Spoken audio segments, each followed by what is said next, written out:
Bismillahirrahmanirrahim. Tarixta adalettүүлүктүн tuu çoqsuna jetip, kuvattуулугу менен, adalettүүлүгү менен bir ile İslam dünyasında emes, jada kalsa düşmanının dağı yüreginde kalgan uluu başçı Umar degen padişah bolgan. Allah andan razı olsun. Uşul uluu padişah tuurasında 3 okuya. Je bolbosam anın uşul adalettүүлүккө alып bargan nerse emne. Ушундай dünya жүзүнө кыяматка чейин үлгү боло турган даражада адилеттүү кылган нерсе эмне? Караңыздар, падышалыктын борбору бүгүнкү күндө Саудиядагы Медина шаарында турса, ошол жерде турган падыша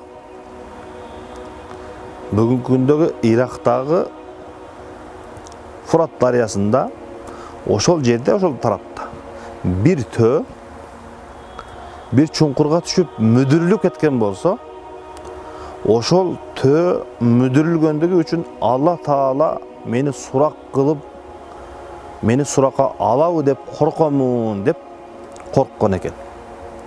Ал адамдын жүрөгүндө ушундай коркунуч болгондугу үчүн ушундай адилеттүү болгон, кыямат күнгө чейин ал адам үлгү болуп калган. Ошондуктан Umar radıyallahu anhu айтат, эгерде дейт, мен bir башчыны bir жерге башчы кылып дайындасам, bir жерге койсом, ошол башчы эгерде бирөөгө зулумдук кылып, адилетсиздик менен чечим чыгарып, же болбосо кандайдыр бирөөнүн акысына өткөн болсо, ошол окуя, ошол нерсе мага жеткенден кийин ошол нерсени ордуна койбосом, мен зулумдук кылган боломун. Мен бирөөнүн акысына кирген боломун деп айткан экен. Караңыздар, чыныгы адилеттүүлүктүн туу чокусу ушундай болот. Жада калса,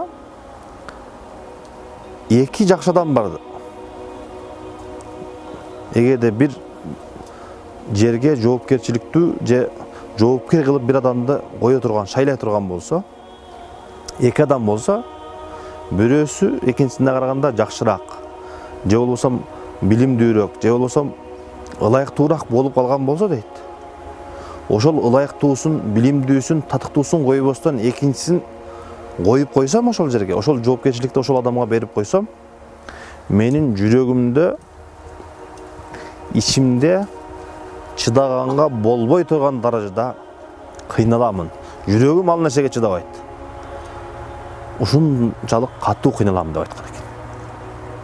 Алла Таала баарыбызды ушундай адилеттүү, үлгүлүү болгон падышадан үлгү алган өзүнүн сүйүктүү кулдарынан кылган болсун деп Алла Тааладан сурайбыз. Ассаламу алейкум ва рахматуллахи ва баракатух.